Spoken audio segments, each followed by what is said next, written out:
ವಾಲ್ಮೀಕಿ ಅವರ ಪುತ್ಥಳಿ ಹಣವನ್ನು ಭಾಳ ದಿನಗಳ ಈ ಭಾಗದ ಜನಕ್ಕೆ ಬೇಡಿಕೆ ಆಗಿತ್ತು.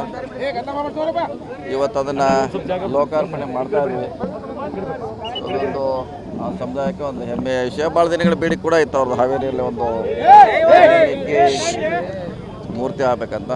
ಸೊ ಅದನ್ನು ಲೋಕಾರ್ಪಣೆ ಮಾಡಲಿಕ್ಕೆ ಸ್ವಾಮೀಜಿಯವರು ಈ ಥರ ನಮ್ಮ ಶಾಸಕರೆಲ್ಲ ಕೂಡಿ ಬಂದಿದ್ದು ಅಷ್ಟೇ. ಇವತ್ತಿನ ಕಾರ್ಯಕ್ರಮದ ಉದ್ದೇಶ ಅಷ್ಟೇ.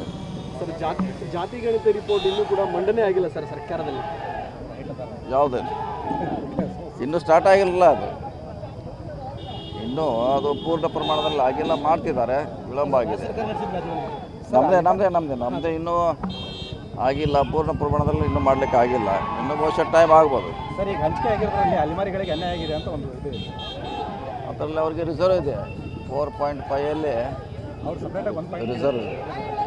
ಅದರಲ್ಲಿ ಅವ್ರ ರಿಸರ್ವ್ ಇದೆ 4.5 ಏನೋ ಇದೆ ಅಲೆಮಾರಿಗಳಿಗೆ. ಅದರಲ್ಲಿ 20% ಮೀಸಲಾತಿ ಅಂದರೆ ಅದರಲ್ಲಿ ರಿಸರ್ವ್ ಇದೆ ಇಂಟರ್ನಲ್. ಸೊ ಹೀಗಾಗಿ ಅವ್ರು ಆತಂಕ ಪಡುವಂಥದ್ದು ಏನು ಅವಶ್ಯಕತೆ ಇಲ್ಲ. ಹಿಂದೆ ಬಿಜೆಪಿ ಸರ್ಕಾರ ಇದ್ದಾಗ ಸುಮಾರು 5 ಜಾತಿಗಳಿಗೆ ಮಾತ್ರ ಮೀಸಲಾತಿ ಕೊಟ್ಟಿದ್ದು ಸರ್. ನೀವು ಅದರಲ್ಲಿ 63 ಜಾತಿಗಳಿಗೆ ಮೀಸಲಾತಿಯನ್ನು ಕೊಟ್ಟಿದ್ದೀರಿ ಸರ್. ಅಲೆಮಾರಿಗಳು ಸೇರಿದಂತೆ ಇದೆ. ವರ್ಗಕ್ಕೆ ಅವ್ರಿಗೆ ಕಡಿಮೆ ಆಗಿದೆ ಇಲ್ಲ. ಅದ್ರ ಬಗ್ಗೆ ನಿಮ್ಮದೊಂದು ನಿಮ್ಮ ಪ್ರಕಾರ ಒಂದು ಯಾವ್ದಾರ ಅದಕ್ಕೊಂದು ಸಮಿತಿ ನೇಮಿಸ್ಬೇಕಾಯ್ತು. ಈಗ ನೀವು ಏನು ಅಂತೂ ನಮಗೂ ತಿಳಿತಾ ಇಲ್ಲ. 5 ಕೊಟ್ಟಿದ್ರು, ನೀವು 60 ಕೊಟ್ಟರೆ ಅಂದರೆ ಅದು ನ್ಯಾಯ ಸಿಕ್ಕಿದೆಯೋ ಇಲ್ಲ ಅಂತ ಅದು ನಮಗೆ ಕನ್ಫ್ಯೂಸ್ ಆಗ್ತಾಯಿದೆ. ನೋಡೋಣ, ಅದ್ರ ಬಗ್ಗೆ ಚಿಂತನೆ ಮಾಡೋಣ, ಚರ್ಚೆ ಮಾಡೋಣ.